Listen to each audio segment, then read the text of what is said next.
Hello, Stephan here with Liquidity, with a video on the mysteriously ambiguous and nuanced German auxiliary verb müssen. Liquidity. Perhaps no other German verb has as many nuanced meanings and uses than the auxiliary verb müssen. Just as its English counterpart, must, it's used in tandem with other verbs, either directly or, as in case in German, often implied with another verb that you know from context that could be added but very often is left out, and you just have to know what it is from context. Here are a few examples of how the verb is used as an auxiliary verb. I must tell you something. Ich muss dir etwas sagen. Must you be so annoying? Musst du so nervig sein?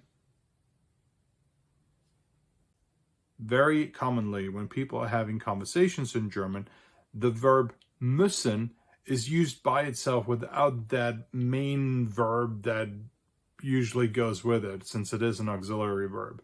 Instead, the main verb, the verb that it's helping, that müssen is helping, is implied. It is to be imagined to be guessed by the receiver, and usually is, because this is used very, very commonly in German. So I'll go over a few examples.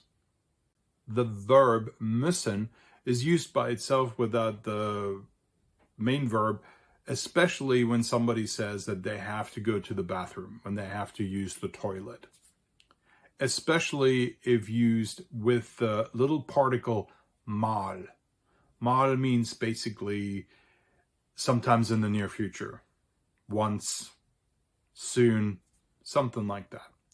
So if somebody says, ich muss mal, that almost always means I have to use the restroom, I have to use the toilet, I need to relieve myself. When two or more people find themselves in a social situation, such as just chatting or maybe having a meal together or meeting for coffee somewhere, and one of them says, ich muss wieder, that implies that this person has to get back to work or whatever other obligations are calling, back to whatever chores one must have to go to. That basically the break is over and life as usual has to continue. The particle mal may or may not be part of this, but the word wieder, which means again or, once again, implies that this is something that one has to go back to. You may also hear people say, jetzt muss ich aber wieder. Break is over. Another way in which müssen is used without the main verb, where the main verb is just implied, would be if one expresses a frustration or an annoyance with a certain situation or with somebody. Very commonly, you may hear people say, muss das sein? Or if you want to be a little bit stronger about it, muss das wirklich sein? That one means literally, must that be? Or in English, we would probably more likely say, is that really necessary? Isn't there a better way?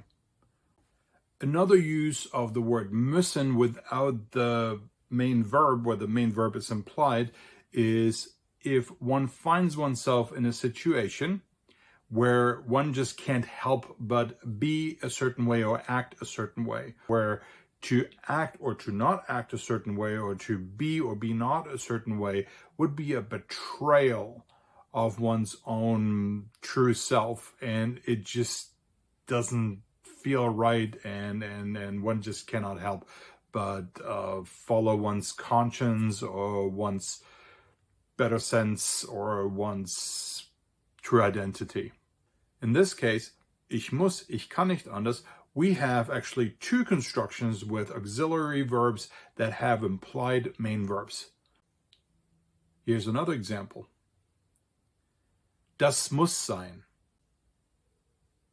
So here we have a very impersonal way of stating that something has to be a certain way or should be a certain way. To act differently or to do things differently would just be wrong. It just doesn't feel right, or it would be a mistake, so it could mean that too. One significant area of confusion is when müssen or must is used in the negative sense. And that is true for both German to English learners and English to German learners. When you use müssen or must in the negative sense, it almost means the opposite. And I'll give you an example. Luna muss nicht rennen. So if I look at this word for word, I am tempted to translate that into English as Luna must not run. However, Luna muss nicht rennen means she doesn't have to run. She can if she wants to, but she doesn't have to. It's up to her. She can, she doesn't have to. She's allowed to if she wants to, but she doesn't have to. The English sentence, Luna must not run, means that Luna isn't allowed to run. She's actually prohibited from running. She is not allowed to run. So it means almost the opposite. Thanks for watching. I hope this video was instructive and hopefully a little bit of fun too. If you enjoyed this video, please give it a like. If you like these sorts of videos, please check out my playlists and consider subscribing to my channel. Thanks. Tschüss. Take care. Bye. See you in the next video.